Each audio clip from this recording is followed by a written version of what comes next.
बोलिए कृष्ण कन्हैया लाल की।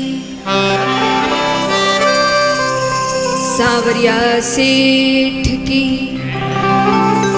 भक्तवत्सल भगवान की, खाटू नरेश की, बोलिए रानी सती दादी की।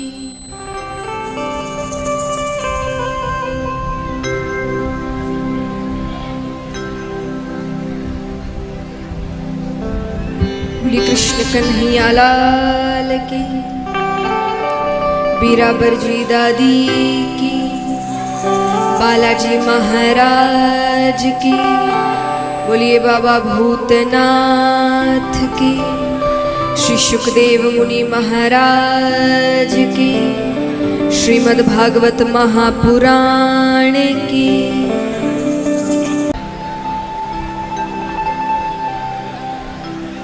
आइए कथा आरंभ करते हैं, पर उससे पहले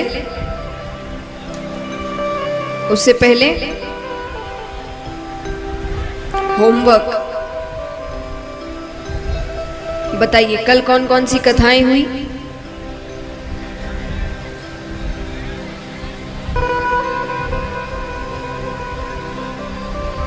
चेहरा ढकने से कुछ नहीं होगा।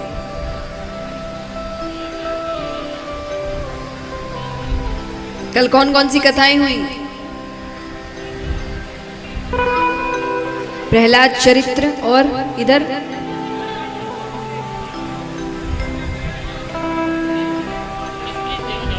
अजामिल की कथा और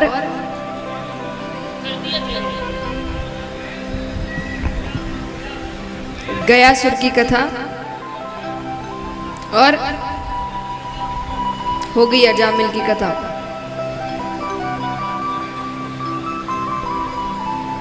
और ध्रुव चरित्र और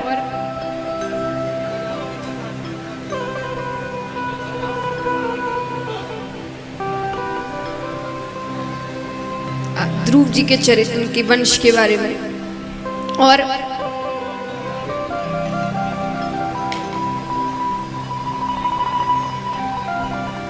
जोर से राजा पृथ्वी के बारे में। हाँ, राजा पृथु की कथा और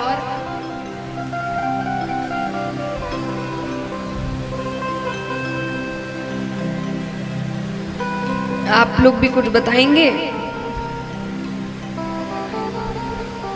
और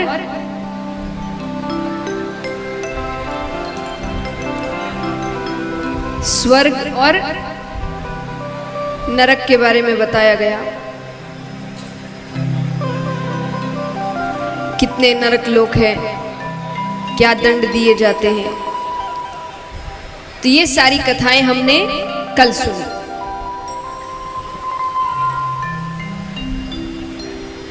अब यहां पर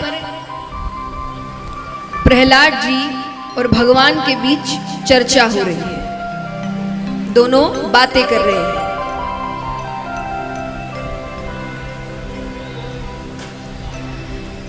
प्रहलाद जी भगवान से कहते हैं कि प्रभु ऐसे तो मैं 5 वर्ष का हूं, लेकिन मेरा विवाह 5 स्त्रियों के साथ हो चुका है। वो 5 स्त्रियां कौन है?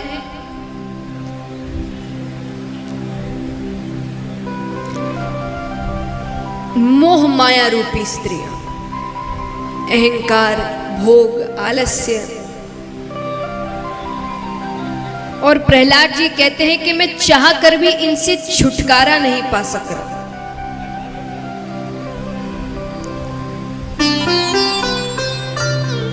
मैंने कोशिश बहुत की, लेकिन छुटकारा नहीं मिल रहा। भगवान कहते हैं भोगों का उपभोग तो हम जन्मों से करते आ रहे हैं, कर रहे हैं कि नहीं? भोग माने क्या? भोग माने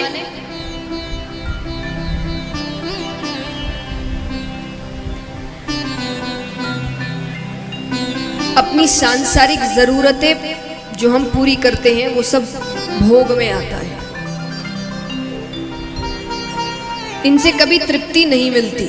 जैसे मान लीजिए कि आप भोजन करते हैं, एक बार के लिए लगता है पेट भर गया, अब और नहीं खा सकते, थोड़ी देर बाद फिर भूख लगती है ना? कभी ऐसा हुआ है कि खाने से ही पेट भर गया हो कि अब तो जीवन भर खाएंगे ही नहीं? ऐसा कभी नहीं होता। तो जीभ को हमेशा स्वादिष्ट भोजन चाहिए, नेत्रों को हमेशा अच्छा दृश्य चाहिए,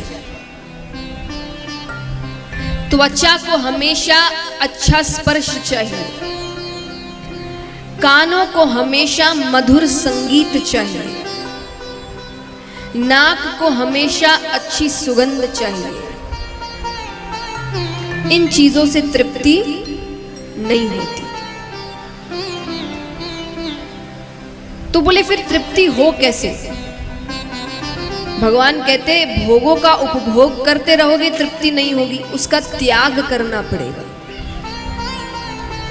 किसी चीज से मन भरना है, इसका मतलब ये थोड़ी कि उसको इतना कर लो इतना कर लो इतना कर लो कि मन भर जाए, ऐसा थोड़ी होता है। वो मन भरेगा भी तो कुछ देर के लिए, फिर कुछ समय बाद फिर इच्छा करेगी।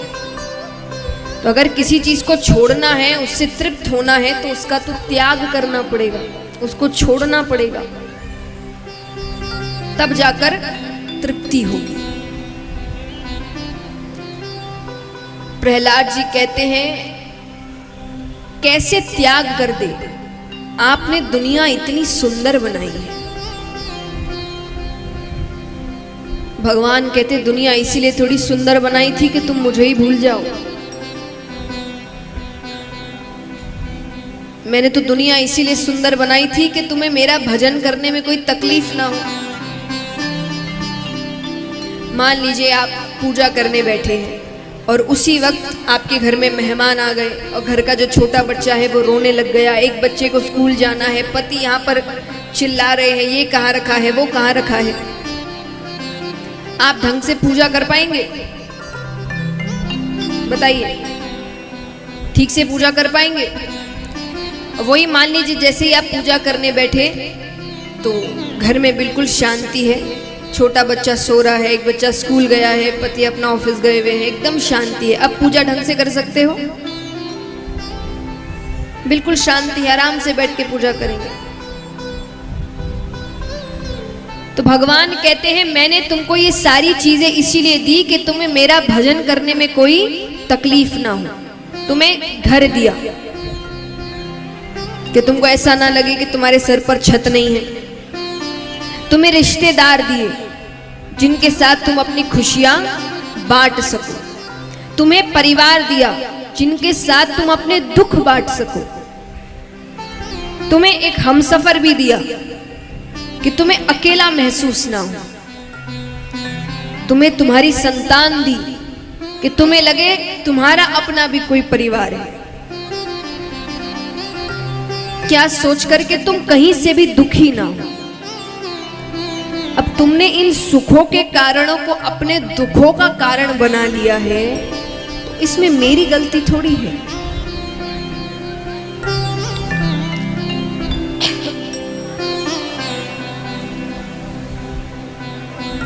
आइए थोड़ी शांति सभी से निवेदन है।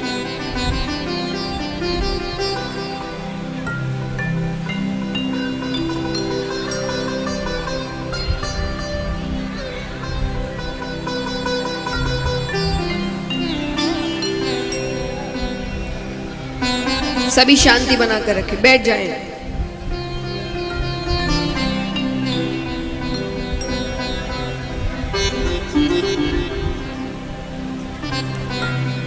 तो यहां पर भगवान कहते हैं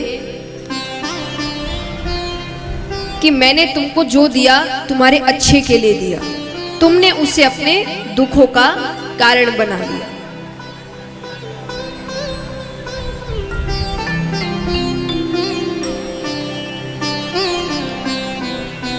आइए आज देखिए संख्या ज्यादा होगी तो आप सबको ही आपस में एक साथ सबको बैठाना है।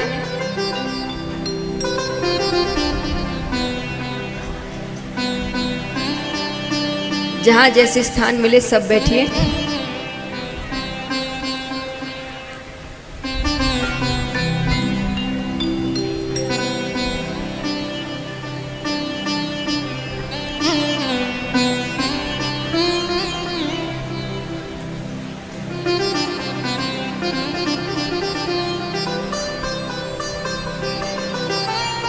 तो महाराज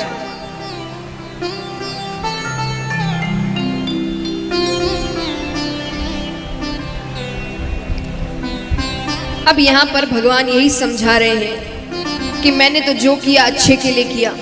जैसे एक सेठ जी थे, बहुत धर्म के कार्य करते।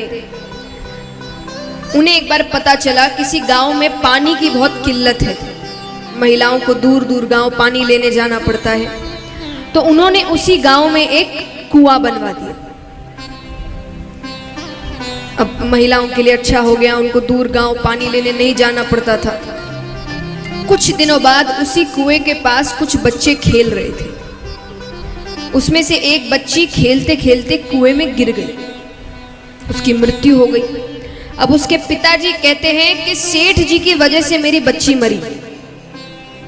ना तो सेठ जी कुआं बनवाते और ना बच्चे उसमें गिरकर मरते। अब एक बात बताइए, सेठ जी ने इसीलिए कुआं बनवाया था कि बच्चे आए और गिरकर मर जाए?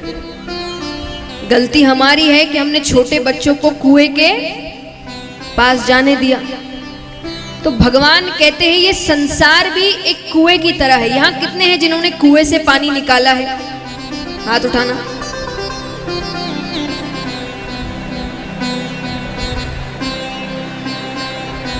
चलिए, अच्छी बात है। हाँ, इतनी बात करने की नहीं जरूरत थी। ठीक है, वेरी गुड। तो सभी ने निकाला है यहाँ पर। तो कुएं से पानी कैसे निकालते हैं बताइए? अंदर जाके खुद अंदर कूदे, फिर बाल्टी से पानी लेके आए, रस्सी से, है ना, बाल्टी नीचे फेंकते रस्सी से। तो संसार ऐसा ही है। संसार एक कुआं है, उसमें बाल्टी फेंक के अपनी जरूरत की चीजें निकालते रहो। खुद अंदर जाकर पानी निकालने की कोशिश करोगे, डूब जाओगे। तो संसार कुएं की तरह है। भगवान यही समझा रहे कि यहां बाहर खड़े रहकर अपनी जरूरत की चीजें लेते रहो। जहां ज्यादा अंदर जाने की कोशिश करोगे, डूब जाओगे, फिर बाहर निकलना मुश्किल पड़ जाएगा। तो भगवान कहते हैं कि मैंने ये दुनिया इतनी सुंदर सिर्फ इसीलिए बनाई थी कि तुम्हें मेरा भजन करने में कोई तकलीफ ना हो। पर तुमने तो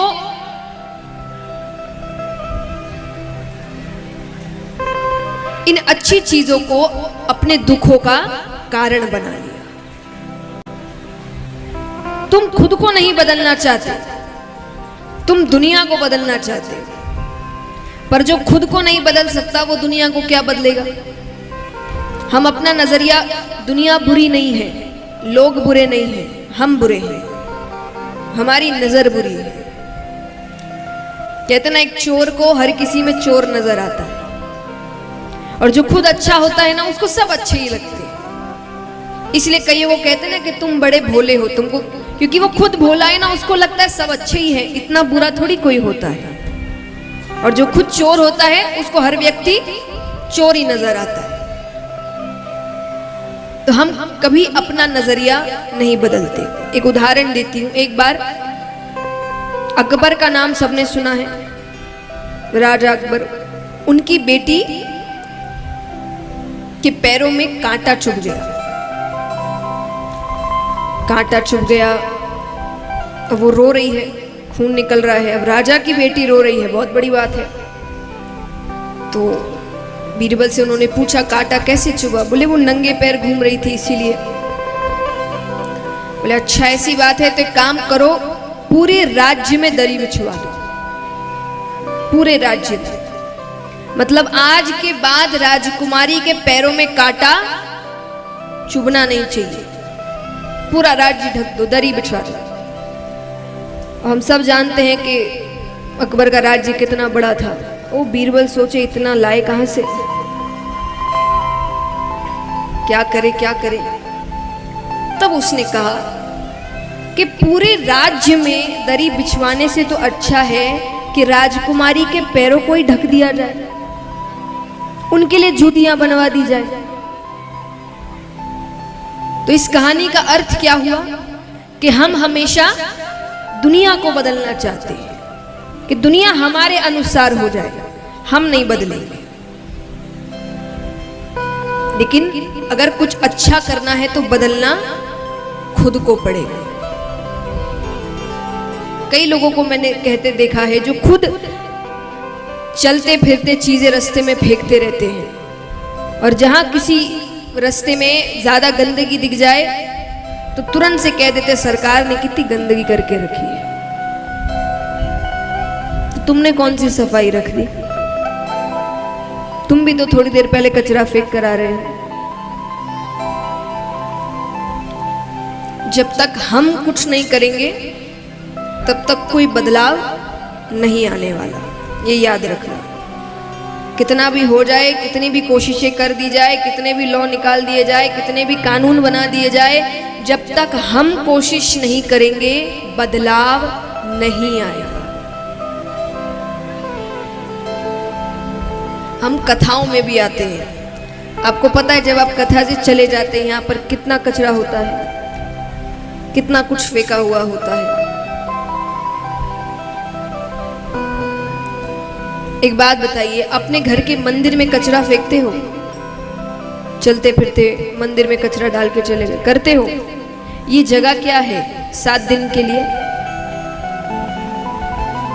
मंदिर है, ये भगवान विराजमान है, श्रीमद् भागवत विराजमान है, मंदिर है कि नहीं? तो यहां कैसे कचरा करके चले जाते हैं? मैं नहीं कहती कि आप जाने से पहले पूरा साफ करके जाइए, नहीं, खुद कोई कचरा मत गिराइए, और खुद ने गिराया हो तो वो उठाकर लेकर जाइए बाहर। एक एक आदमी भी करेगा तो यहाँ आप जब जाएंगे तो बिल्कुल कचरा नहीं। सिर्फ कथा सुनने से थोड़ी होता है, उसको उतारना भी तो है जीवन में, वरना क्या फायदा जिंदगी भर हजारों श्रीमद् भागवत सुन लेंगे फिर भी बदलाव नहीं आएगा। और लोग फिर क्या कहते हैं, हम तो इतनी कथाएं सुनते हैं फिर भी कुछ बदलाव नहीं आ रहा। तो सुनने से थोड़ी आता है, उसको जीवन में उतारना पड़ेगा। अच्छी चीजें जीवन में उतारोगे नहीं तो 100 बार, 1000 बार, लाखों बार भी कथा सुन लो, बदलाव नहीं आने वाला। तो भगवान प्रहलाद जी से कहते हैं कि सिर्फ मन में ये कह देना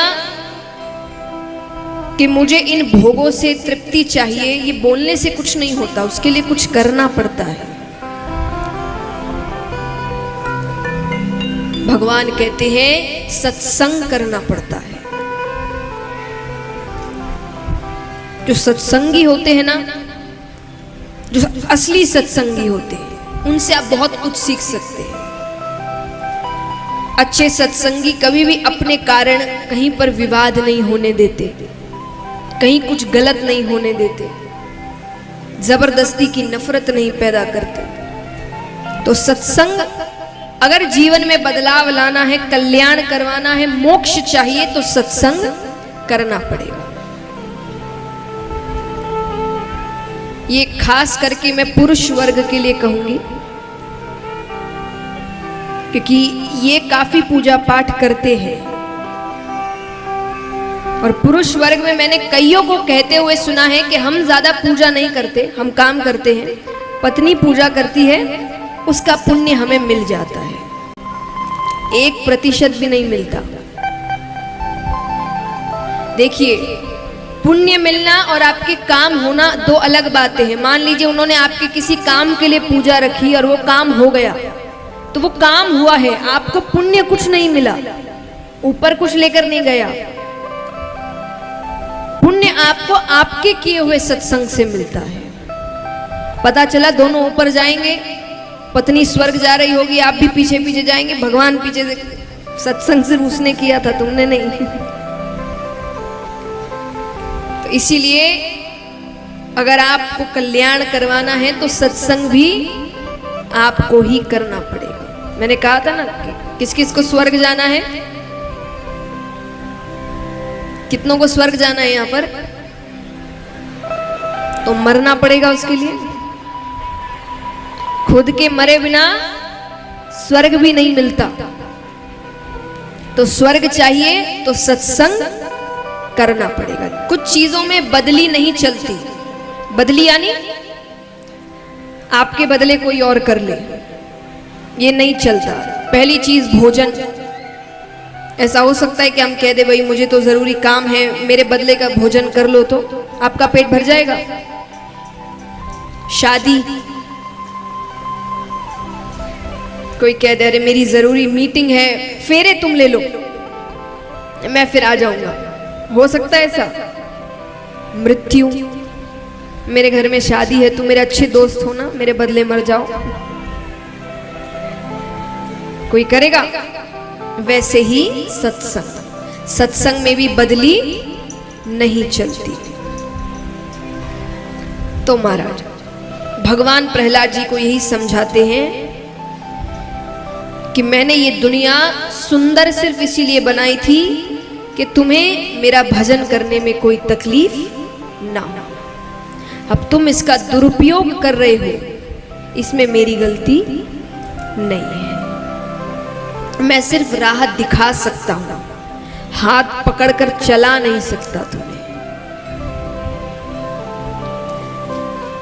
अब सुखदेव जी कहते हैं राजा परीक्षित से कि अब हम चलते हैं नारद जी और युधिष्ठिर जी के पास। उनके बीच धर्म की चर्चा हो रही है। किसकी चर्चा? धर्म के ऐसे 30 लक्षण हैं, लेकिन मैं आपको 5 सबसे महत्वपूर्ण चीज बताती हूँ। 5 महत्वपूर्ण लक्षण जिससे धर्म की नींव रखी जाती है। इसको कर लिया तो आपने धर्म को बचा लिया, और इसको नहीं समझा तो दुनिया में कितना भी काम करते रहो, वो सिर्फ बात ऊपरा ऊपरी हो रही है। तो सबसे पहला लक्षण है सत्य। कहते हैं जितना हो सके सत्य की राह पर चलो। मैंने इसीलिए कहा जितना हो सके। आज के समय में कोई भी सत्यवादी हरिश्चंद्र नहीं है, लेकिन जितना कर सकते हो उतना तो करो। जहां झूठ की जरूरत नहीं वहां झूठ मत बोलिए। एक उदाहरण जैसे मैं देती हूं, मान लीजिए, ये भी खास करके पुरुष वर्ग के लिए है। आपने किसी से मिलने का कोई समय बांधा है, कोई मित्र है या कोई काम साथ में काम करने वाला व्यक्ति है। उस समय आपने उसको कहा कि इतने बजे मिलते हैं, वो उतने बजे पहुंच गया। अब वो आपको फोन करे कि भैया कहाँ हो, आपका जवाब क्या होता है? 2 मिनट बस, रास्ते में ही है। और असलियत क्या होती है? घर से भी नहीं निकले। यहां पर झूठ की जरूरत थी? क्या होता, सामने वाला थोड़ा सा चिल्ला लेता कि क्या तुम समय बांधकर समय पर नहीं आए, सुन लेते, थोड़ी खून कर देता हमारा वो, थोड़ा सा तो चिल्लाता, सुन लेते। तो यहां पर झूठ की जरूरत, तो जहां झूठ की जरूरत नहीं वहां झूठ मत बोलिए। ये छोटी छोटी चीजें आपको धर्म के राह पर ले जाती है। दूसरी चीज दया, जो आजकल इंसानों में तो खत्म ही हो गई है। मानो मुझे तो ऐसा लगने लगा है कि आजकल इंसानों से ज्यादा जानवरों के अंदर दया हो गई है। वो रास्ते में कुछ गलत होता देख कम से कम भौंकते तो हैं। वो ये तो जताते हैं कि वो कुछ कर नहीं पा रहे, लेकिन उनको क्रोध आ रहा है। हम तो वो भी नहीं करते, सीधे सीधे वहां से चले जाते हैं। और कई तो चलो चले जाए तो कम से कम तर्क दे देते हैं कि हम तो इतने दयालु हैं कि हमसे तो देखा ही नहीं जाता, इसलिए हम चले जाते हैं। पर आजकल वो भी नहीं है, वहीं खड़े रहते हैं, देखते रहते हैं, और साथ ही साथ एक और क्रूरता का कार्य करते हैं। क्या करते हैं? वीडियो बनाते हैं। कोई तकलीफ में है, कोई चिल्ला रहा है या कोई रो रहा है, वो पीड़ा में है, हम खड़े होकर वीडियो बना रहे हैं। कहां है दया?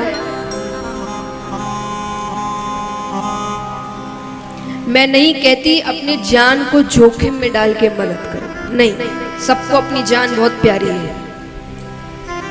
लेकिन कई बार ऐसा होता है कि राह चलते चलते कुछ गलत हरकतें होती है, हम देखते हैं, हमें पता है हम एक आवाज थोड़ी सी ऊंची करेंगे और वो हरकत वहीं बंद हो जाएगी, हम वो भी नहीं करते, हमें क्या। लेकिन एक बात याद रखना, चीजें घूम कर आती है। आज जब सामने किसी को आपकी मदद की जरूरत है, उसकी नजरें ढूंढ रही है कि कोई मेरी मदद कर दे, और तब हम सामने से ये सोचकर निकल रहे हैं कि हमें क्या, तो कल एक दिन ऐसा आएगा जिस दिन हमें किसी की जरूरत होगी और हमारी आंखें ढूंढ रही होगी कोई मदद कर दे, और तब सामने से लोग ये सोचकर निकल रहे होंगे कि हमें क्या। चीजें घूमकर आती है, दुनिया गोल है, ऐसे ही नहीं है। भगवान ने हर चीज बहुत सही तरीके से बनाई है, सब कुछ बताने को कि हर चीज घूम कर आएगी तुम्हारे पास, जो करोगे वही मिलेगा। तो दया एक ऐसी चीज है जो हमें असल में मनुष्य बनाती है। भगवान ने 2-3 चीजें तो हमें अलग दी है जानवरों से, वरना हम में और उनमें फर्क ही कितना है। वो भी क्या कर अपना पेट भरते हैं, बच्चे पैदा करते हैं, हम भी पैसा कमा के पेट भरने के लिए काम करते हैं, बच्चे पैदा करते हैं, हम में और उनमें फर्क ही कितना है। फर्क ये है कि हमारे पास बुद्धि है, भावनाएं हैं, अलग तरीके से दया है, काम करने की क्षमता है। उसका अगर इस्तेमाल ही नहीं करना है तो भगवान कहेंगे गलती की इसको इंसान बनाकर, मेरा तो एक जन्म ही वेस्ट हो गया। तो दूसरा लक्षण है धर्म का दया। तीसरा लक्षण है पवित्रता।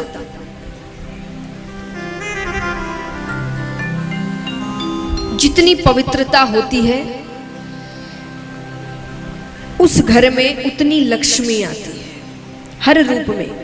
चाहे वो हम साफ हो, पवित्र हो, घर पवित्र हो, घर साफ, घर में भी जितनी साफ सफाई होगी उतनी लक्ष्मी आएगी, जितनी गंदगी होगी उतनी दरिद्रता आएगी। तो घर को जितना साफ रख सके उतना साफ रखे हमेशा, और सब रखे, किसी एक का काम नहीं है, सबका काम है। घर सबका है ना, तो सब अपना अपना काम करे और घर को साफ रखे, उस घर में उतनी लक्ष्मी आती है। खुद को साफ रखे, पवित्र रखे, पूजा पाठ करे घर में, अच्छी बातें हो घर में। जिस घर में दिन भर अच्छी अच्छी बातें होती है, अच्छे अच्छे काम होते हैं, दिन भर जिस घर में लड़ाई झगड़े होंगे, बुराइयां होगी, कलह होगा, उस घर में लक्ष्मी नहीं आती। कौन से भगवान आएंगे ऐसे घर में जहां दिन भर झगड़े होते रहेंगे। चौथा लक्षण है तपश्चर्या। चलो शरीर को तो साफ सुथरा रख ही लेते हैं, आजकल नए नए साबुन शैम्पू इत्यादि आ गए हैं, लेकिन शरीर जितना साफ मन उतना ही काला। कहते ना कि सरकार काला धन भले ही हटा ले, काला मन कैसे हटाए। और जब तक काला मन नहीं हटेगा काला धन जाने ही वाला नहीं। तो मन को पवित्र रखिए, वाणी पवित्र रखिए। किसी को कुछ कहने से पहले 100 बार सोचो कि क्या कहने जा रहे हो। और अगर 100 बार सोचने का भी समय नहीं है तो इतना सोच लो कि जो मैं कहने जा रहा हूं वही बात अगर किसी ने मुझसे आकर कही तो मुझ पर क्या गुजरेगी।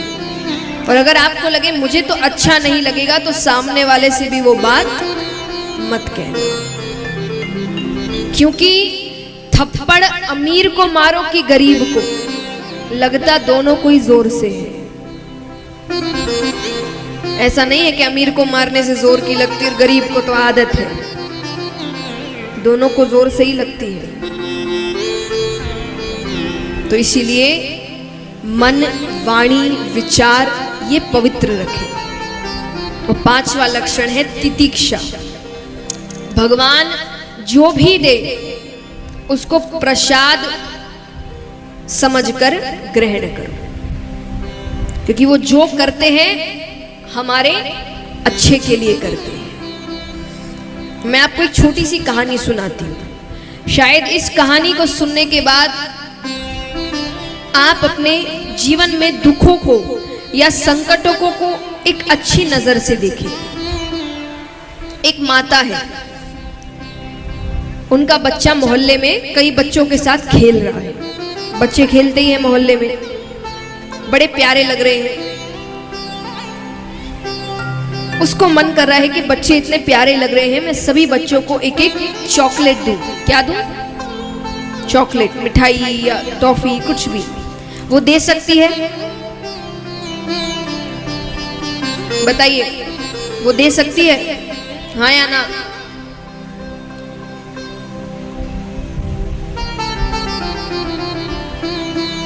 आपको कोई बच्चा प्यारा लगा है, आपको मन है कि मैं उसको चॉकलेट दूं, आप दे सकते हैं?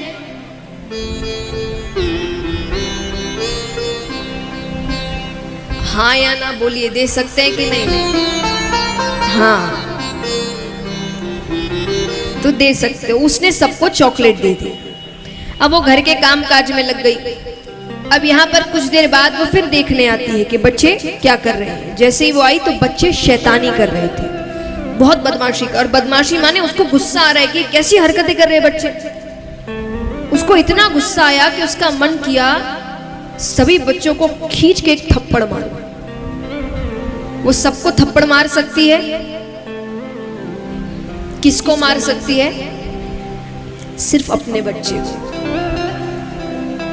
तो भगवान सुख यानी चॉकलेट सबको देते हैं, लेकिन दुख यानी थप्पड़ सिर्फ अपने बच्चे को मारते हैं। यानी थप्पड़ माने क्या होता है? बच्चे ने गलती करी तो सजा मिली।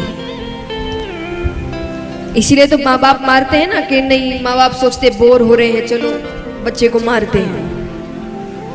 ऐसे कोई माँ बाप करते हैं क्या कि आज कोई काम ही नहीं है करने को, चलो बच्चे को बुलाओ भाई? ऐसे करते हैं? नहीं, वो गलती करता है तो उसको डांट पड़ती है या थप्पड़ पड़ता है। तो भगवान भी यही करते हैं। भगवान थोड़ी ऊपर बैठे बैठे के कोई काम नहीं करने को चलो दुख देते हैं। आप गलती करते हैं जिसकी सजा मिलती है, तो सजा तो भगवान तभी देंगे जब आपको अपना बच्चा समझते होंगे। नहीं समझेंगे तो मुझे क्या, कर जो करना है।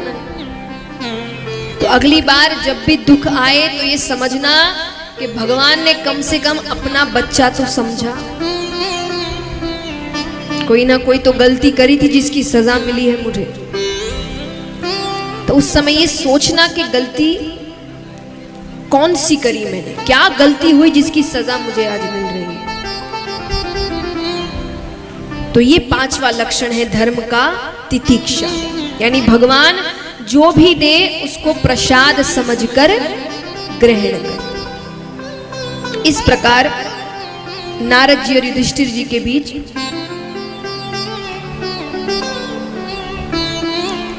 धर्म की चर्चा होती है। अब यहां पर एक और चीज बताई जाती है। नारद जी कहते हैं स्त्रियों के लिए कुछ धर्म बताया गया, अगर गृहस्थ का पालन करते हैं। पहली चीज तो कोशिश करें हर वक्त मुस्कुराते हुए रहे। बहुत मुश्किल है, मुझे पता है, लेकिन इसका कारण है आपको घर का क्या माना जाता है। एक पत्नी को या बहू को घर का क्या मानते हैं? लक्ष्मी। लक्ष्मी जितनी खुश होती है उतना अच्छा है, उतनी सच में घर में लक्ष्मी आएगी। वो जितनी नाराज होगी, जितना चिड़चिड़ करेगी, जितना रोएगी, उस घर में उतनी दरिद्रता आएगी। तो ये दोनों तरफा है। आपको भी उनको खुश रखना है अगर आपको अपने घर में लक्ष्मी चाहिए तो। ये सच्ची, देखिए मैं अपने मन से नहीं कह रही, सब सच्ची बात है। और ये हम सब जानते हैं, हम कहते ही हैं कि वो घर की लक्ष्मी है, इसीलिए माना गया है। तो वो जितनी खुश रहेगी उतनी लक्ष्मी घर पे आती है। क्योंकि हम सोचते हैं कि वो घर पे काम क्या करती है, पर देखा जाए तो आपको तो फिर भी संडे के दिन छुट्टी मिल जाती है, उसको संडे के दिन ओवर टाइम करना पड़ता है कि लोग ज्यादा बढ़ गए घर पे। तो इसीलिए दोनों को एक दूसरे की जिम्मेदारियों की इज्जत करनी है, दोनों तरफा है। बाहर काम करना भी आसान नहीं होता और घर पे काम करना भी आसान नहीं होता, दोनों की जिम्मेदारियां हैं और दोनों इस जिम्मेदारी को बखूबी निभा सकते हैं। भगवान ने दोनों को इस काबिल बनाया है कि नहीं? ऐसा नहीं है कि जो पिता होते हैं वो घर के काम कर ही नहीं, कई होते हैं जो बाहर के काम भी करते, घर के भी करते, बच्चे भी संभालते हैं। कई माताएं हैं जो ऐसा ही करती, जो घर के भी काम करते, बाहर के भी करते, बच्चे भी संभालते। यानी भगवान ने दोनों को इस काबिल बनाया है कि वो हर काम कर सकते हैं। भगवान ने कोई भेदभाव किया है क्या? कोई भेदभाव? तो इसीलिए दोनों को दोनों के कामों की इज्जत करनी है, तब जाकर बोलते ना गाड़ी पहिए दोनों चलने चाहिए। एक भी टूट गया तो गाड़ी नहीं चलेगी, या एक भी खराब हो गया तो गाड़ी, तो ये घर की गाड़ी के आप दोनों दो पहिए हैं, एक भी इधर उधर हुआ तो गाड़ी बिखर जाएगी, घर बिखर जाएगा। दोनों को मिलकर घर को संभालना है। और एक बात नारद जी कहते हैं कि कहा जाता है कि पत्नी को पति का नाम मुख से नहीं लेना चाहिए। कारण कहते उससे पति की आयु कम होती है।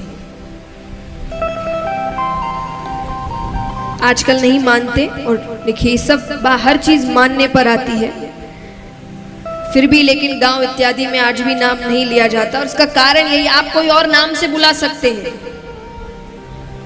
लेकिन जो असल नाम है कहा जाता है नहीं लेना चाहिए, क्योंकि उससे पति की आयु कम होती है। तो ये सारी बातें अब एक बार एक कथा में एक महाराज जी कथा कर रहे थे, तो कथा के बीच बीच में भजन होते हैं, तो उन्होंने गाया जय रघुनंदन कंस निकंदन देवकी नंदन त्वम शरणम।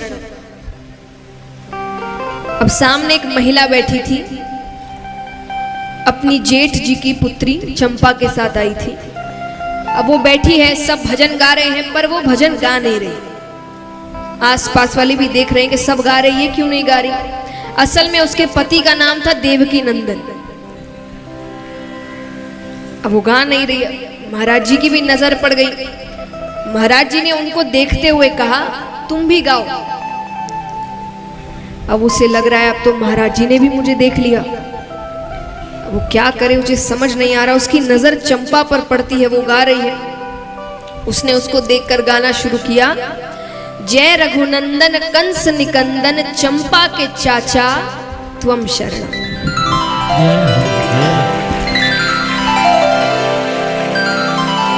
ऊपर भगवान हंसने लग गए। लक्ष्मी जी ने कहा क्या हुआ? बोले मेरे भक्तों ने मुझे बड़े नए नए नाम दिए हैं, सब बड़े अच्छे अच्छे हैं, आज एक विचित्र नाम मिला है। बोले कौन सा नाम? बोले चंपा के चाचा। विनोद की बात है। तो महाराज इस प्रकार नारद जी धर्म की बातें बताते हैं। दान के बारे में बताया गया।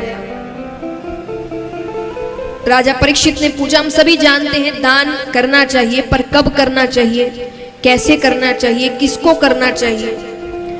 सुखदेव जी कहते हैं ऐसे तो दान आप कभी भी करिए, आपको बहुत फल प्राप्त होता है, लेकिन कुछ दिन होते हैं जैसे उत्तरायण दक्षिणायन, उस समय अगर आप दान करते हैं तो आपको बहुत फल प्राप्त होता है।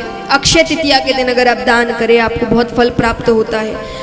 घर में किसी का जन्म हो तब दान करना चाहिए, या किसी की मृत्यु हो जाए तो दान करना चाहिए, लेकिन दान भी सुपात्र को करो। कुपात्र को दान करने से फल उल्टा पड़ जाता है। यानी अगर आपके दिए हुए पैसे से कोई पाप कर रहा है तो उसका दंड आपको ही मिलेगा। क्योंकि पैसे आपने दिए हैं। तो ये ध्यान रखें हमेशा कि कभी भी कुपात्र को दान ना करें, उसे करें जिसे सच में जरूरत है और सही चीजों की जरूरत है,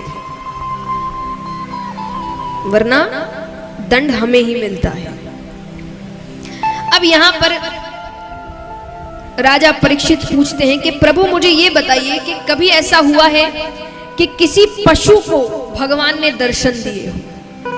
आपको पता है कि भगवान ने किस पशु को दर्शन दिए थे?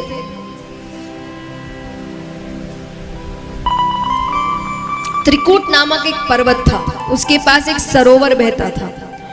उस सरोवर में गजेंद्र नामक हाथी आया करता था।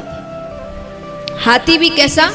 सफेद हाथी, अत्यंत सुंदर और शक्तिशाली, इतना उसके सुगंध से शेर डरकर भाग जाए, इतना शक्तिशाली।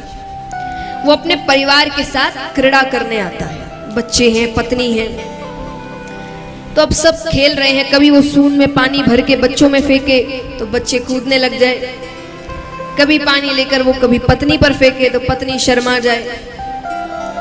तो अपनी इनकी क्रीड़ाएं चल रही है। यहां बीच में एक ग्राह आता है। ग्राह यानी मगरमच्छ। वो आकर गजेंद्र के पैरों को पकड़ता है। अब गजेंद्र सोचे ये इतना सा ग्राह मेरा क्या बिगाड़ लेगा, मैं इतना शक्तिशाली। देखिए, गजेंद्र यानी हम और ग्राह यानी काल। काल सबसे पहले आकर पैरों को ही पकड़ता है। कैसे? सीढ़ियां नहीं चढ़ी जाती, घुटनों में दर्द रहने लग गया है, यानी काल ने पैरों को पकड़ लिया है, अब सुधर जाओ। लेकिन हम कौन हैं? गजेंद्र। ये मेरा क्या बिगाड़ लेगा? तो गजेंद्र सोचे कि इतना सा ग्राह मेरा क्या बिगाड़ लेगा। लेकिन गजेंद्र पानी का पशु नहीं है और ग्राह पानी का पशु है। तो गजेंद्र की शक्ति अब धीरे धीरे कम हो रही है और ग्राह की शक्ति, तो ग्राह खींच रहा है, खींचते खींचते बीच मजार में ले जाता है। अब वो डूबने लग रहा है। डूबने लगे तो गजेंद्र जोर से अपनी पत्नी को आवाज लगाता है, अरे मेरी रक्षा करो। पत्नी कहती है, रक्षा कर तो तू, क्या पता मैं जाऊं आपका पैर छोड़कर मेरे पैर पकड़ ले,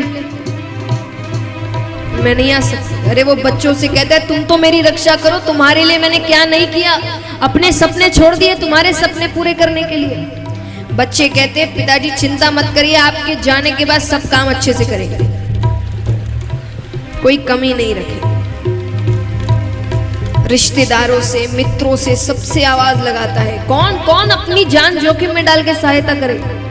कोई नहीं आया। इतनी सी सूंड बाहर रह जाती है, पूर्ण रूप से अंदर जा चुका है वो।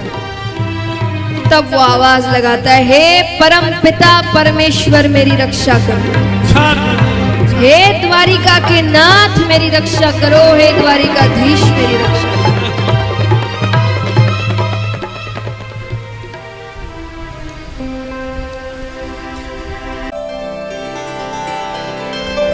तो महाराज यहां भगवान आते हैं, सुदर्शन चक्र फेंकते हैं, ग्राह का उद्धार करते हैं और गजेंद्र को अपने साथ अपने धाम लेकर आते हैं। अब धाम लेकर आए तो ग्राह पहले से बैठा हुआ था। गजेंद्र कहे, प्रभु इसके कारण तो पूरी कहानी हुई और ये मेरे से पहले आकर बैठा है।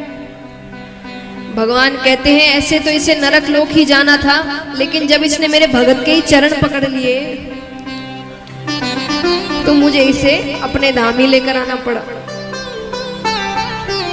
तो भगवान गजेंद्र और ग्राह दोनों को अपने धाम लेकर आते हैं। अब यहां पर राजा परीक्षित पूछते हैं कि प्रभु मुझे ये बताइए, समुद्र मंथन कैसे हुआ, क्यों हुआ? सुखदेव जी कहते हैं कि एक बार इंद्र रास्ते से कहीं जा रहे थे बीच रास्ते में दुर्वासा ऋषि मिलते हैं। दोनों ने एक दूसरे को प्रणाम किया। दुर्वासा ऋषि ने वो गले में एक माला पहने हुए थे, उन्होंने अपनी माला उतार कर इंद्र को पहनाई। इंद्र ने माला पहन ली, दुर्वासा ऋषि आगे चले गए। कुछ दूर जाते ही इंद्र ने वो माला उतारी, हाथी के सूंड पर फेंक दी। हाथी के सूंड से वो जमीन पर गिरती है, हाथी उसे कुचल कर चला जाता है। अहंकार। 3 लोक 14 भुवन की गद्दी पर भगवान ने इंद्र को बैठाया है।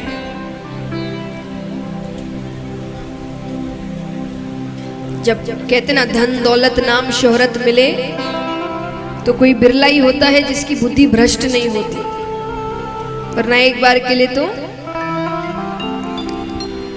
कहते ना, लिखने वाले ने बड़ी अच्छी बात लिखी है कि खुदा जब हुस्न देता है तो नजाकत आ ही जाती है। अब यहां पर हुस्न मतलब केवल सुंदरता नहीं, कहते ना पढ़ने वाला सीधे तरीके से पढ़ता है, लिखने वाले ने बहुत गहरी बात लिखी होती है। यहाँ पर सुंदरता, हुस्न माने सुंदरता, ज्ञान, पद, प्रतिष्ठा, नाम, शोहरत, धन, दौलत, और नजाकत यानी अहंकार। तो खुदा जब हुस्न देता है तो नजाकत आ ही जाती है। ये साथ आने वाली चीजें हैं, तो बहुत कम होते हैं जो इस चीज को संभाल पाते हैं। और ऐसे तो देखिए, विनोद में तो कहा जाता है कि भगवान जब लक्ष्मी जी से विवाह नहीं हुआ था, कहाँ रहते थे? बताइए, बैकुंठ। जब लक्ष्मी जी से विवाह नहीं हुआ था तो भगवान बैकुंठ में रहते थे। जब विवाह हो गया तो कहाँ रहने चले गए? शिव, कोई रहने की जगह है? वो रहने की जगह है। किस पर सोते हैं? शेषनाग, सोने की जगह है। लेकिन ये सब हरकतें उन्होंने कब शुरू की? लक्ष्मी जी से विवाह। लक्ष्मी माने तो इसीलिए इतनी सही बात लिखी है कि अगर कोई लक्ष्मी से संबंध जुड़ने के बाद ऐसी वैसी हरकतें करे तो आश्चर्यचकित होने की जरूरत नहीं है। क्यों नहीं है? कि अंध रमा संबंध ते होत न अचरज कोय, कि अंध रमा संबंध ते होत न अचरज कोय। क्यों? क्योंकि कमल नयन नारायण हूं रहे सर्प पे सोए। जिसके कमल जैसे बड़े बड़े छोटी छोटी आंखें हो तो समझ में भी आए कि भाई ठीक से दिखा नहीं होगा। उनके तो श्रृंगार की जब प्रशंसा की जाती है तो यही बोला जाता है कि कमल जैसे बड़े बड़े नैन हैं। इतनी बड़ी बड़ी आंखें, फिर भी दिखा नहीं कि किस पे सोने जा रहे हैं। तो जब भगवान ही ऐसे कर रहे तो हम तो करेंगे। तो यहां पर इंद्र ने, अब दुर्वासा ऋषि उसी रास्ते से वापस लौटते हैं। उन्होंने अपनी माला पहचान ली। उनको बड़ा क्रोध आया। क्रोध में आकर वो कहते हैं, जिस 3 लोक 14 भुवन का तुम्हें इतना अहंकार है ना, मैं श्राप देता हूं वो तुमसे छीन लिया जाए। अब कई हमारे आसपास पड़ोस में हमारे कुछ ऐसे पड़ोसी होते हैं ना, जो कान लगाकर खड़े ही रहते हैं कि क्या हो रहा है क्या नहीं हो रहा है। सबके जान पहचान में 1-2 पड़ोसी ऐसे होते हैं। तो देवताओं के थे शुक्राचार्य जी। शुक्राचार्य जी कौन है? दैत्यों के गुरु। ये वैसे ही थे। ये दिन भर बस इनको किसको श्राप मिला, किससे गलती हुई, उनको बस ये खबर होनी चाहिए। उनको जैसे ही पता चला श्राप मिला है, वो कहते हैं दैत्यों से आक्रमण कर दो। अभी इंद्र श्रापित है, आक्रमण करते हैं। 3 लोक 14 भुवन दैत्यों के पास चला जाता है। देवता भगवान के पास गए। भगवान कहते युद्ध तो नहीं कर सकते, इंद्र श्रापित है। तो बोले क्या करें? बोले जाकर दोस्ती कर लो दैत्यों से। क्यों? बोले बोलना समुद्र मंथन करेगा। दैत्य भी मान गए। क्यों? क्योंकि समुद्र मंथन ना अकेले देवता कर सकते थे, ना अकेले दैत्य कर सकते थे, दोनों को मिलना ही पड़ेगा। और दोनों को पता है कि उसमें से अमृत निकलेगा। मान गए तो मदराचल पर्वत को बीच में रखा गया, बासुकी नाग को रस्सा बनाया गया।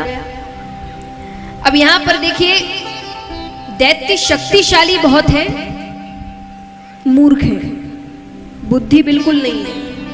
और भगवान शक्तिशाली के साथ साथ ज्ञानी है, उनको पता है कब बल का प्रयोग करना है और कब बुद्धि का प्रयोग करना है। तो भगवान ने देवताओं से कहा कि काम करना, तुम नाग की मुख की ओर रहना। दो हिस्से हैं ना, एक मुख की और एक पूंछ होगा, दोनों पकड़ना पड़ेगा। तो भगवान कहते हैं कि तुम मुख की तरफ रहना और जिद करना कि हमें तो मुख की ओर ही रहना है। ठीक है, देवता जिद करने लगे। जैसा मैंने कहा, दैत्य मूर्ख है। दैत्यों को लगा ये विष्णु बड़ा चालाक है, जरूर मुख की तरफ रहने से कोई फायदा हो रहा है। तो दैत्यों ने कहा कि अभी हम राजा हैं, हम मुख की ओर रहेंगे। भगवान कहते बात तो सही है, राजा तो यही है, चलो कोई नहीं, हम पीछे चले जाते हैं। पीछे चले गए। अब जैसे ही मंथन आरंभ करते हैं तो पहले तो पर्वत डूबने लगा। तब भगवान ने कच्छप अवतार लिया और मदराचल पर्वत को अपनी पीठ पर रखा। और अब मंथन करने के लिए जैसे ही नाग को खींचा कि सबसे पहले मुख में से विष निकलता है। उस विष से कितने दैत्य वहीं मारे गए। अब समझे भगवान ने क्यों किया ये। अगर देवता वहां खड़े होते तो देवता मर जाते। बाकी पीछे जो दैत्य थे उनको समझ में आया, वो पीछे हट गए, कुछ विष बच गया। अब समुद्र मंथन में से जो भी निकलेगा वो वापस समुद्र के अंदर नहीं जाएगा, सबका इस्तेमाल करना पड़ेगा। विष का क्या करें। भगवान देवताओं से कहते हैं महादेव जी के पास जाओ, उनको बोलो विष ग्रहण करने। जाते हैं, महादेव जी मान गए। पार्वती माता कहती है ये देवता बड़े होशियार हैं, अमृत खुद ले रहे हैं, विष आपको दे रहे हैं, आपकी मृत्यु हो सकती है। महादेव जी कहते जग कल्याण में मृत्यु हो भी जाए तो कोई दिक्कत नहीं। माता समझ गई ऐसे तो समझने वाले नहीं है। माता ने कहा एक बात बताइए, आप मुझसे प्रेम करते हैं? बोले बहुत प्रेम करते हैं। आपके शरीर में मेरा स्थान कहाँ है, मैं कहाँ रहती हूँ? महादेव जी ने कहा हृदय में रहती है। तो बोले विष तो गले से हृदय में भी उतरेगा? बोले उतरेगा।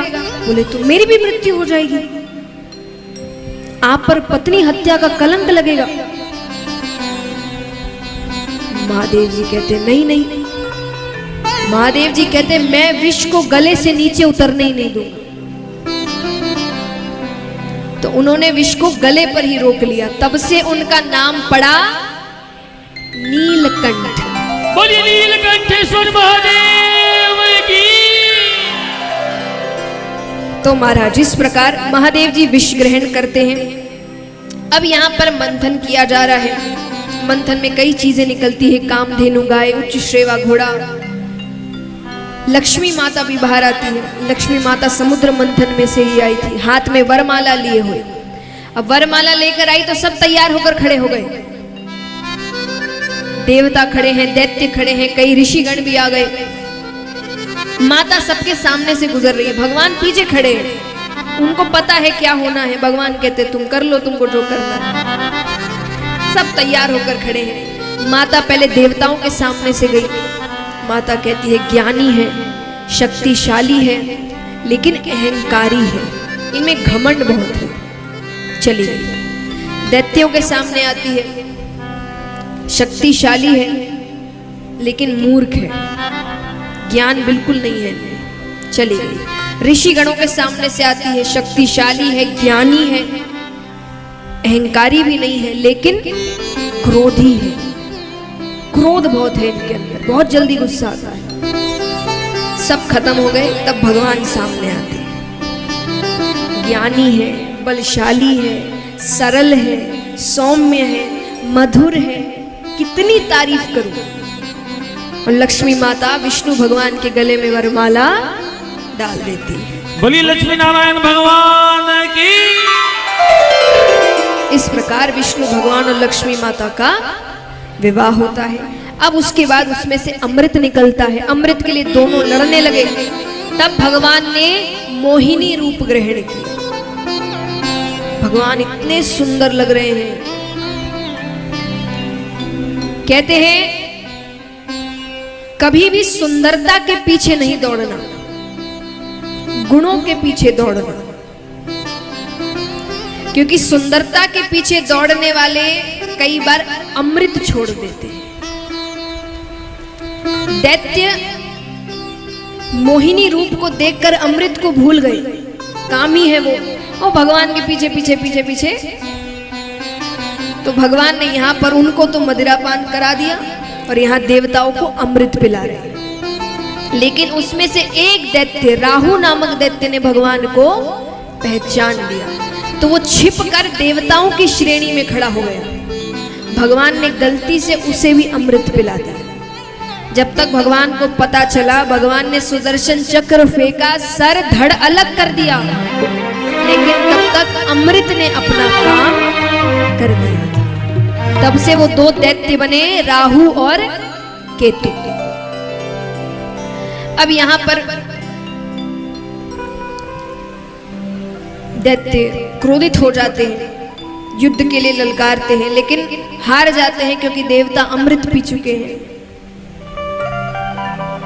3 लोक 14 भुवन देवताओं के पास वापस चला जाता है। राजा परीक्षित कहते हैं, प्रभु देखा जाए तो एक तरीके का धोखा ही है। तो क्या दैत्य चुप बैठ गए? सुखदेव जी कहते हैं नहीं, उसके बाद दैत्यों ने ऐसा किया कि जिसके बाद भगवान ने भी उन्हें मारा नहीं, ना वो मार सकते थे। क्या किया?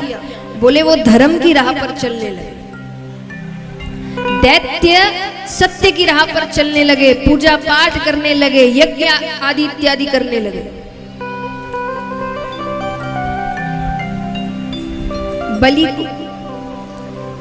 बलि को बनाया गया दैत्यों का राजा। अब यहां पर राजा परीक्षित कहते हैं कि बड़े बड़े दैत्य थे, बलि को ही क्यों बनाया गया? बोले क्योंकि उसी के कारण 3 लोक 14 भुवन वापस मिला। कैसे? राजा बलि अपने पिछले जन्म में एक डकैत थे। उनको पता चला कि किसी गांव में कोई सेठ जी बहुत सा धन लेकर जा रहे हैं। उसने सोचा इसको चुरा लेता हूं, फिर जिंदगी भर चोरी करने की जरूरत नहीं पड़ेगी। तो वो रास्ते के लिए 2 रोटियां बांध के ले जाते हैं पोटली में। चले जा रहे हैं, स्थान पर पहुंचते हैं। सेठ जी को आने में थोड़ी देर थी, तो उन्होंने सोचा भोजन कर लेते हैं। अपनी पोटली खोलते हैं कि सामने एक कुत्ता आता है, भूखा है, वो रोटी की ओर देख रहा है। बलि ने अपनी एक रोटी उसे दे दी, उसने तुरंत खा ली। फिर वो वापस आ गया, फिर वो रोटी की ओर देख रहा है। बलि ने दूसरी रोटी भी उसे दे दी। इस पूरे कार्य को करने में कुल 24 मिनट लगे। कितने मिनट? 24 मिनट, यानी 1 घड़ी। उसके बाद वो जो काम करते, चोरी डकैती करते रहे। अंत समय आया, ऊपर पहुंचते हैं। यमराज ने चित्रगुप्त से कहा, बताओ कितने पुण्य कितने पाप किए इसने? चित्रगुप्त ने कहा, जिंदगी भर पाप ही पाप किए, केवल 24 मिनट का पुण्य किया। एक भूखे को भोजन करवाया। यमराज कहते, पहले क्या भोगना चाहते हो, पाप की पुण्य? शुक्राचार्य जी सामने से जा रहे थे। शुक्राचार्य जी ने कहा, कह दो पुण्य। बलि ने कहा, पुण्य क्या करना है? बोलो, कह दो इंद्रासन पर बैठना है। बलि ने कहा, इंद्रासन पर बैठना है। ठीक है, इंद्र को समझाया गया। 24 मिनट की तो बात है, लेकिन आसन पर बैठने से पहले शुक्राचार्य जी ने कहा, कानों में कुछ कहा कि ऐसा ऐसा करना। उसने कहा, ठीक है, मैं यही करूंगा। लेकिन जैसे ही आसन पर बैठता है कि बुद्धि सब भूल गया। अप्सराओं से कहता है नृत्य करके दिखाओ, भोजन लेकर आओ, कपड़े लेकर आओ, ये करो वो करो। 10 मिनट उसने ऐसे ही गुजार दिए। शुक्राचार्य जी कहते क्या करने को भेजा था, क्या कर रहा है। सिर्फ 10 मिनट और बचते हैं। तो नीचे एक छोटा सा पत्थर पड़ा था, शुक्राचार्य जी ने उठाया और खींच के उसके सर पर मारा। उसको चोट लगती है तो याद आता है मुझे क्या करना है। वो कहता है गुरुजी इधर आइए। शुक्राचार्य जी आते हैं, जल दीजिए। जल देते हैं। बलि कहते हैं ये 3 लोग 14 भुवन, इसका मालिक अभी मैं हूं। सबने कहा 10 मिनट के लिए तो हो।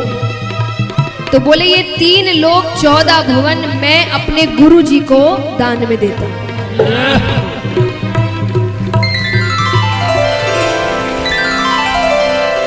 3 लोग 14 भुवन दैत्यों को शुक्राचार्य जी को दान में दे दिया।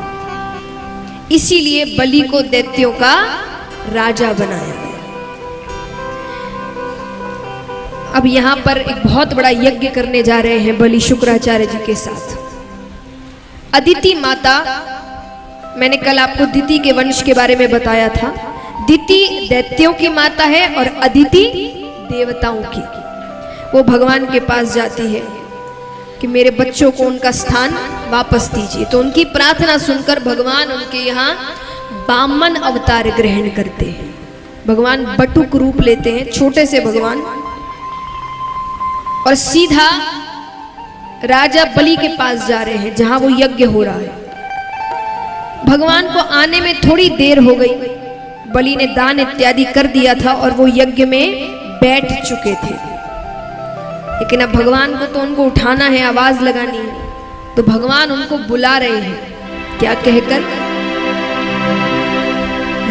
अब यहाँ पर राजा बलि भगवान को देखते हैं। राजा बलि ने कहा आज तो मानो मन कर रहा है अपना सब कुछ लुटा दूं, क्या चाहिए तुम्हें। भगवान ने कहा हमें ज्यादा कुछ नहीं चाहिए, हम संतुष्ट ब्राह्मण हैं, हमें बस 3 पग भूमि चाहिए। क्या चाहिए?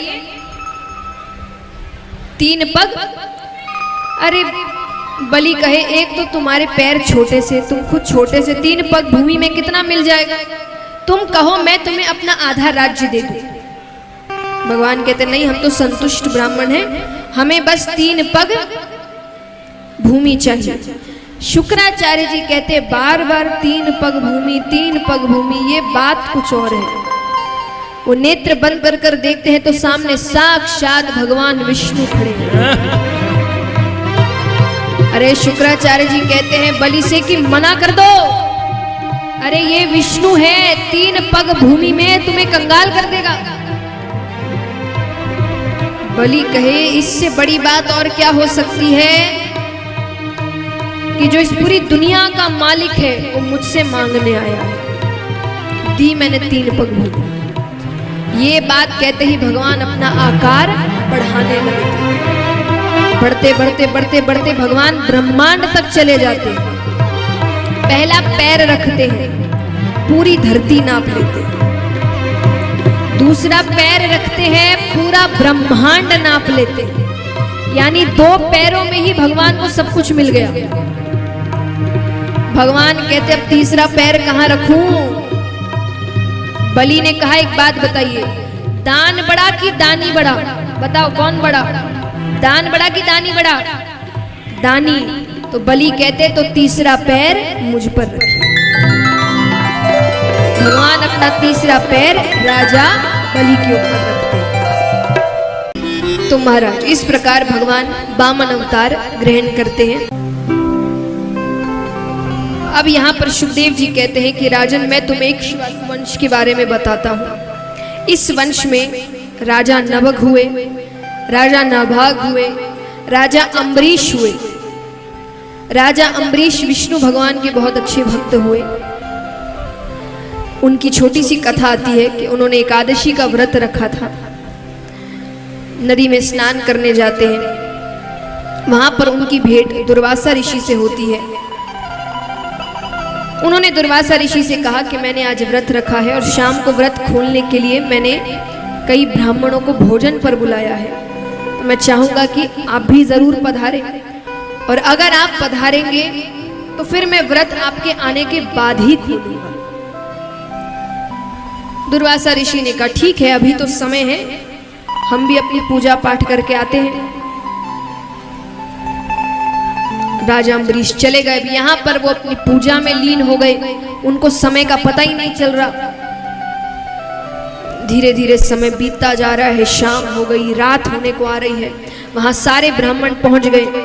राजा अम्बरीश इंतजार कर रहे हैं। अंत में इतना समय हो गया कि ब्राह्मणों ने कहा देखो अब या तो व्रत खोल लो, नहीं तो कुछ समय बाद जब दूसरा दिन निकल आएगा तब व्रत रखना नहीं रखना एक बराबर हो जाएगा। तो ब्राह्मणों के कहने पर उन्होंने तुलसी का दल मुख में लिया। जैसे ही वो तुलसी का दल मुख में लिया कि सामने से दुर्वासा ऋषि का आना हुआ। दुर्वासा ऋषि बड़े क्रोधित हुए कि उन्होंने कहा एक तो खुद ने मुझे बुलाया, मैंने थोड़ी कहा था मुझे निमंत्रण भेजो, तो खुद ने मुझे बुलाया और मेरे आने से पहले ही व्रत खोल लिया। बड़े क्रोधित होते हैं। अपनी जटा में से एक जटा निकालते हैं, उसमें से कृत्या नामक राक्षसी उत्पन्न होती है। उसे कहते हैं कि राजा अम्बरीश का वध कर दो। राजा अम्बरीश दौड़े नहीं, भागे नहीं, चिल्लाए नहीं, लड़े नहीं, वो वहीं खड़े खड़े विष्णु भगवान का ध्यान कर रहे हैं। उनका विष्णु भगवान का ध्यान करना हुआ और पीछे से सुदर्शन चक्र का घूमते हुए आना।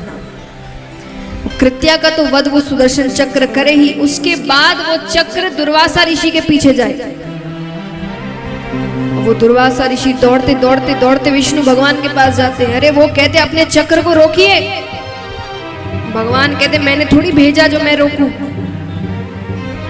जो मेरे भक्त पर अन्याय करता है ये चक्र मुझसे पूछे बिना चला जाता है। तो बोले ये चक्र कौन रोकेगा? बोले वही जिसके लिए गया। तो दुर्वासा ऋषि अम्बरीश राजा के पास जाते हैं। माफी मांगने ही वाले थे कि अम्बरीश राजा उनके चरणों को पकड़ते हैं। उन्होंने कहा आप जैसे संत मुझसे माफी मांगे, ये दिन देखने से पहले मेरी मृत्यु आ जाए। ये छोटी सी कथा सुखदेव जी सुनाते हैं। राजा परीक्षित के मन में विचार आया कि इसमें कोई इतनी भी बड़ी बात तो थी नहीं जो सुखदेव जी सुनाने लग रहे हैं। क्योंकि एक बात बताइए, अगर कोई बहुत, सुखदेव जी आज बहुत बड़े वैरागी हैं, सबसे बड़े वैरागी माने गए हैं सुखदेव जी। सुखदेव जी के बारे में जब उनके वैराग्य के बारे में व्याख्या की जाती है तो कहा जाता है, एक प्रसंग है कि सुखदेव जी एक बार रास्ते से जा रहे थे, बीच में एक नदी आई, उन्हीं के पीछे पीछे उनको बुलाते हुए उनके पिता वेदव्यास जी महाराज भी जा रहे थे। तो उस नदी में कुछ स्त्रियां स्नान कर रही थी। तो सुखदेव जी गए, उन्होंने ध्यान नहीं दिया, वो अपना स्नान करने में व्यस्त है। वेदव्यास जी जैसे ही आते हैं कि वो सब अपने कपड़े ठीक करने लग गए। वेदव्यास जी को अटपटा लगा। वेदव्यास जी ने कहा मेरा बेटा 16 वर्ष से ऊपर हुआ है, यानी अभी अभी उसने यौवन अवस्था प्राप्त की है। उसको देखकर तुम्हें अटपटा नहीं लगा?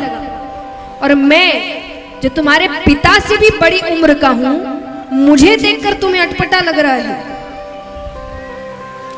तो स्त्रियों ने जवाब दिया कि कौन यौवन अवस्था में है, कौन बुजुर्ग हो गया है, कौन पुरुष है, कौन स्त्री है, ये सब आपकी और मेरी नजर में है। वो जो अभी सामने से गया उसके लिए सब एक है। यानी जो समदृष्टि कहते हैं, उनके लिए हर कोई एक ही है। वो पुरुष, स्त्री, पशु, हर किसी को एक ही नजर से देखते हैं। तो उनकी नजर में कोई है ही नहीं कि ये औरत है या ये ऐसे है, अच्छा ये स्नान, वो सबको एक दृष्टि से देखते हैं। बोले ये तो आपकी दृष्टि में, इसलिए आपको पता है कि वो यौवन अवस्था में है और आप बुजुर्ग हैं। उससे पूछो, उसको नहीं पता। इसलिए उन्हें देखकर हमें अटपटा नहीं लगा। यानी सुखदेव जी इतने बड़े वैरागी हैं, तो जो इतना बड़ा वैरागी होगा वो प्रशंसा उसी की करेगा जो उससे भी बड़ा होगा, है ना। एक सफल आदमी उसकी प्रेरणा कौन होता है? उससे भी सफल, जिससे उसने सीखा हो। अपने आप से नीचे से थोड़ी वो प्रेरणा लेगा, जो खुद कोई काम करता नहीं और वो कहेगा अरे इसको देखकर मुझे प्रेरणा मिली। ऐसा कभी होता है? तो राजा परीक्षित कहे कि इतना बड़ा वैरागी और अम्बरीश राजा की तारीफ कर रहा है, जो एक सांसारिक है, राजा है। तब सुखदेव जी ने उनको एक बहुत अच्छी बात सिखाई। ये हम सबके सीखने की बात है, क्योंकि हमें भी ऐसा ही लगता है कि भक्त माने संत साधु हो तो ही भक्त है। कोई सांसारिक है, संसार के काम करता हुआ है, तो ये तो भक्त कहलाने लायक नहीं है।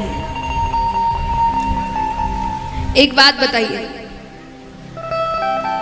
कोई भी एक ऐसी मिठाई का नाम बताए जो यहां बहुत प्रसिद्ध हो, जो सब बहुत खाते हो।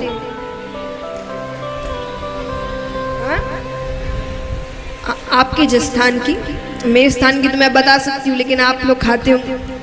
आपके स्थान की सबसे प्रसिद्ध मिठाई जो माने सब खाते हो या सबकी बड़ी पसंदीदा हो।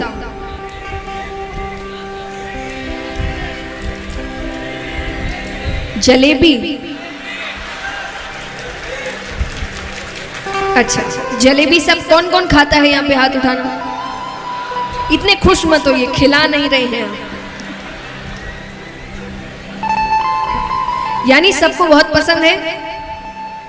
अब मान लीजिए मैं आपको कहती हूं आज से जलेबी छोड़ दो, आज के बाद आपको जलेबी नहीं खानी है, कर सकते हो? सच्चे मन से बताना, कर सकते हो? हाँ या ना? हाँ या ना? वो दादाजी वहां पे नहीं, सच्ची बात है भाई, अच्छी बात। नहीं चेक कर सकते, वो कहेंगे आप 7 दिन के लिए आए हैं, आपके लिए हम जलेबी छोड़ देंगे। नहीं छोड़ सकते, है ना? चलो कोई नहीं। अब एक बात बताइए, मान लीजिए आपने जलेबी कभी खाई ही नहीं, आपको पता ही नहीं है जलेबी का स्वाद कैसा होता है, आपने कभी चखी नहीं। अब अगर मैं आपसे कहूं जलेबी छोड़ दो, आप छोड़ सकते हैं? आप कहेंगे हमको पता ही नहीं कैसे, छोड़ दिया। हाँ, नहीं खाए, आज तक नहीं खाए, आगे भी नहीं खाएंगे, कोई बात नहीं, है ना? तो सुखदेव जी, अब इस उदाहरण से सुखदेव जी क्या समझा रहे हैं? सुखदेव जी कहते हैं कि मैंने जब जन्म लिया, मैं सीधा वन की ओर चला गया, सीधा। यानी जलेबी माने संसार, मैंने जलेबी का स्वाद चखा ही नहीं। तो जब चखा ही नहीं तो छोड़ के कौन सी बड़ी चीज कर दी? लेकिन राजा अम्बरीश जो उस स्थान पर रह रहा है जहां उसके आस पास जलेबियां ही जलेबियां हैं, लेकिन फिर भी वो उसमें बंधा हुआ, वो जब चाहे उसे छोड़ सकता है। तो बड़ा भक्त कौन हुआ? सुखदेव जी कहते इसीलिए मैं तुम्हें इसकी कथा सुना रहा हूं कि मैं तो संसार में कभी रहा ही नहीं, मैंने संसार छोड़ के कौन सा महान काम किया। लेकिन राजा अम्बरीश जो एक राजा है, ऐश्वर्य में जीता है, अगर वो ऐश्वर्य के बीच रहकर भी भगवान को ऐसे प्राप्त कर सकता है, तो ये तो मेरे से भी बड़ा भक्त है। तो यानी वैरागी बनना ही आपको भक्त नहीं बनाता। आप संसार में रहकर, परिवार में रहकर, धन कमाकर, राजा के पास कितना धन होता है, धन कमाकर फिर भी आप भक्त बन सकते हैं, भक्ति कर सकते हैं। तो यही सीख हमें राजा अम्बरीश की कथा से मिलती है। अब इसी वंश में राजा रघु हुए। राजा रघु कौन थे? राजा रघु कौन थे? रघुकुल रीति सदा चली आई, प्राण जाए पर वचन न जाए। वही राजा रघु हुए। इसी वंश में राजा दशरथ हुए। उनकी 3 रानियां, पर एक भी संतान नहीं। उन्होंने एक यज्ञ करवाया, यज्ञ में से खीर निकलती है, तीनों रानियों को खीर दी गई। कैकेयी माता ने अपनी खीर खिड़की पर रख दी। ये सोच करके, आइए थोड़ी बातें कम, महिलाओं से निवेदन है, थोड़ी शांति। तो कैकेयी माता ने अपनी खीर खिड़की पर रख दी, ये सोचकर के बाद में खा लूंगी। एक पक्षी उस खीर के पात्र को उठाकर चला गया। कोई बात नहीं, यहाँ पर कौशल्या माता, सुमित्रा माता ने अपनी थोड़ी थोड़ी खीर उनको दे दी। अब वो पक्षी आकाश मार्ग से जा रहा है, तो कभी ऐसे उड़े कभी ऐसे उड़े, वो पात्र भी टेढ़ा हो रहा है। तो वो एक पहाड़ के ऊपर से गया। उस पहाड़ पर अंजनी माता तपस्या कर रही थी। वो पक्षी टेढ़ा होता है, पात्र टेढ़ा होता है, उसमें से खीर गिरती है और अंजनी माता के मुख में जाती है, जिससे फल स्वरूप उनको हनुमान जी महाराज होते हैं। अब यहाँ पर तीनों रानियों ने खीर ग्रहण की। तीनों गर्भवती होती है। महीने बीतते हैं, 1 महीना, 2 महीना, 3 महीना, समय नजदीक आ रहा है। महादेव जी अयोध्या में घूम रहे हैं। उनके प्रभु आने वाले हैं। जिनकी भक्ति में वो लीन होते हैं, वो अवतार ग्रहण करने वाले हैं। और चैत्र महीने के शुक्ल पक्ष की नवमी को अभिजीत नक्षत्र में दशरथ राजा के घर पर अयोध्या नगरी में मर्यादा पुरुषोत्तम श्री रामचंद्र भगवान जन्म लेते हैं। बधाई हो, रामलला की बधाई हो।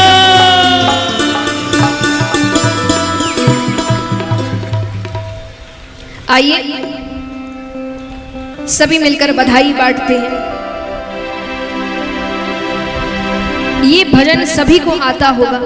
जिनको आता है मेरे साथ गाए, जिनको नहीं आता मेरे बाद गाए, पर गाए जरूर। आइए, रामलला के जन्म की बधाई। अब महाराज यहाँ पर श्री राम की बाल लीलाएं इतनी नहीं है, क्योंकि वो बहुत ही सीधे से बालक हुए। बहुत सीधे, बहुत शांत, बिल्कुल शैतानियां नहीं करते, कोई बदमाशियां नहीं करते। कृष्ण जी जैसे उनकी कोई शैतानियों की लीलाएं नहीं है। बहुत प्यारे बालक हुए, बहुत सीधे शांत बालक हुए, आज्ञाकारी बालक हुए। और फिर हम सभी जानते हैं वो गुरुजी के साथ चले गए थे, गुरुजी की मदद की, कई राक्षसों का वध किया, सीता माता के साथ विवाह हुआ। विवाह होने के बाद अयोध्या वापस आए।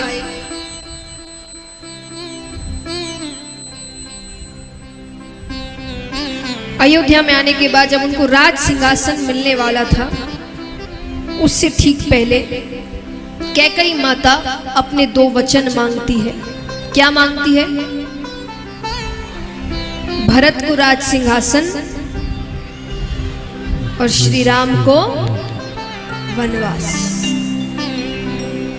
श्री राम के साथ वनवास में लक्ष्मण जी और सीता माता भी साथ जाते हैं। वनवास में सीता माता का हरण हो जाता है, रावण उन्हें लेकर चले जाते हैं। लड़ने के लिए वो सेना श्री राम तैयार कर रहे हैं। उसी बीच उनकी भेंट होती है हनुमान जी महाराज, भक्त शिरोमणि बालाजी महाराज। वानर सेना तैयार कर कर रावण से युद्ध करते हैं और सीता माता को वापस अयोध्या लेकर आते हैं। क्योंकि हमें कृष्ण कथा की ओर बढ़ना है, तो थोड़ा संक्षेप में आपको सब कुछ बताने की कोशिश की है। अब चलते हैं चंद्रवंश की ओर। उग्रसेन नामक राजा हुए, उनके 9 पुत्र हुए। कितने पुत्र? सबसे बड़े पुत्र का नाम था कंस। देवकी माता कंस की चचेरी बहन थी, सगी बहन नहीं थी, वो चचेरी बहन थी। लेकिन वो सगी बहन से भी ज्यादा प्रेम करते थे उनसे। कंस ने अपने मित्र वसुदेव के साथ देवकी माता का विवाह करवाया। विवाह के बाद अब विदाई हो रही है, तो कंस ने कहा मैं खुद छोड़ने जाऊंगा, मैं अपनी बहन को खुद उसके ससुराल छोड़ने जाऊंगा। रथ चलाते हुए जा रहे हैं कि बीच रास्ते में आकाशवाणी होती है। आकाशवाणी होती है कि हे मूर्ख कंस, जिस बहन को इतने प्रेम से लेकर जा रहा है उसी बहन की 8वीं संतान तेरा काल बनेगी, तेरे मृत्यु का कारण बनेगी। अब कंस एक बार सुन के तो क्रोधित होता है, फिर जोर जोर से हंसने लग जाता है। कंस कहता है काल तब बनेगी जब पैदा होगी। अरे मैं देवकी को ही मार दूंगा तो संतानें कहां से होगी। तलवार निकालते हैं, मार नहीं लगते हैं कि वसुदेव जी बीच में आ जाते हैं। वसुदेव जी ने कहा मैं वचन देता हूं मैं अपनी हर संतान तुम्हें ला कर दूं, तुम्हें तो 8वीं से खतरा है, मैं हर संतान दे दूं, देवकी को कुछ मत कर। ठीक है मान जाते हैं, दोनों को कारागार में बंद कर दिया जाता है। कंस ने कहा वो जैसे ही गर्भवती हो मुझे बता देना, मैं 9 महीने बाद खुद पहुंच जाऊंगा। पहली संतान होती है। वसुदेव जी ने जो वचन दिया वो बालक को लेकर पहुंचते हैं। कंस के मन में एक बार के लिए ममता के भाव आते हैं। कंस सोचे कि इसने मेरा क्या बिगाड़ा है, मुझे तो खतरा 8वीं संतान से है।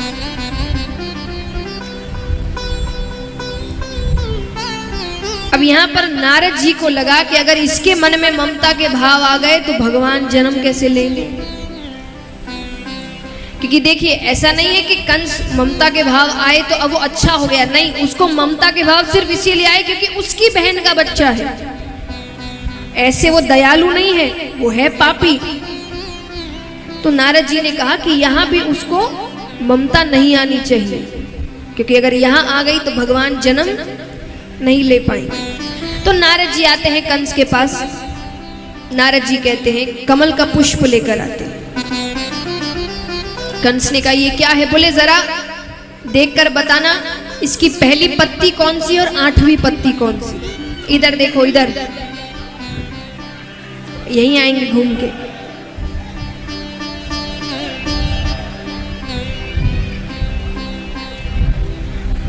अभी कथा बची है, उनको आने में समय है।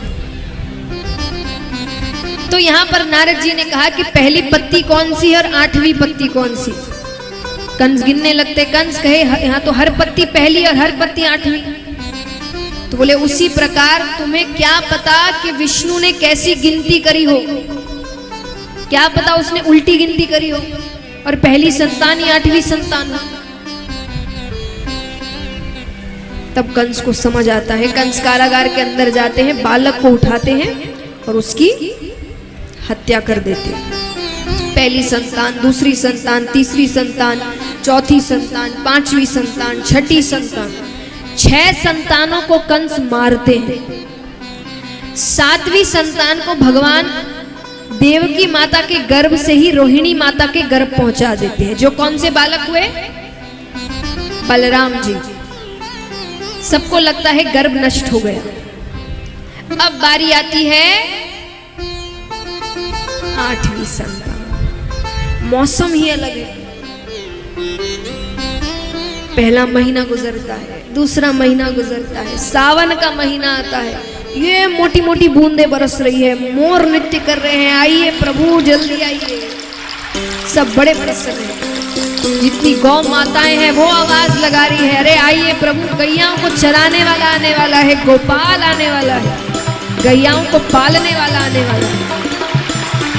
और मध्य रात्रि में, कृष्ण पक्ष में, रोहिणी नक्षत्र में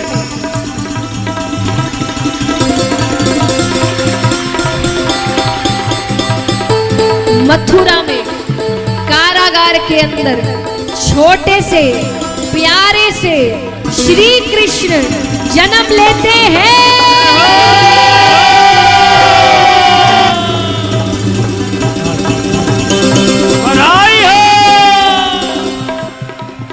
लेकिन अभी उत्सव नहीं। उत्सव का नाम क्या है? हाँ, और नंद उत्सव, यानी नंद घर जब जाएंगे तब उत्सव मनेगा। अभी सब बैठे रहो। अभी भगवान यहाँ पर वसुदेव जी से कहते हैं कि देर मत करो, मुझे जल्द से जल्द गोकुल लेकर जाओ, नंद बाबा के घर। वहां यशोदा मैया सो रही होगी, उसके बगल में कन्या होगी, कन्या को उठाना और मुझे वहां सुला देना। सारे द्वारपाल सो जाते हैं, बेड़ियां खुल जाती है, दरवाजे खुल जाते हैं और एक टोकरी में लेके वसुदेव जी भगवान को जा रहे हैं। तो उनको जाने दे, कोई भी उनको हाथ ना लगाए, वो सीधे सीधे रास्ते से आकर भगवान को गोकुल लेकर जाए। सभी से निवेदन है, कोई भी बीच में हाथ ना लगाए। बोलिए कृष्ण कन्हैया लाल की, आज के आनंद की। आइए आज की कथा को यहीं विराम देते हुए कल का विशेष आकर्षण है गोवर्धन लीला। भगवान गोवर्धन पर्वत उठाएंगे और बाल लीलाएं भगवान की।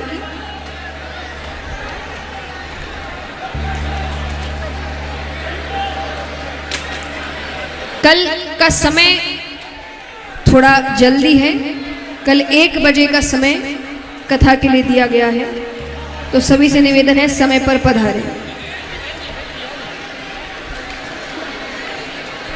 सभी भक्तों से निवेदन है, कल 1 बजे कथा का समय दिया गया है, तो सभी उस समय पर पधार जाएं। कल कथा थोड़ी जल्दी होगी, तो सभी से निवेदन है 1 बजे का समय है, समय पर पधारें।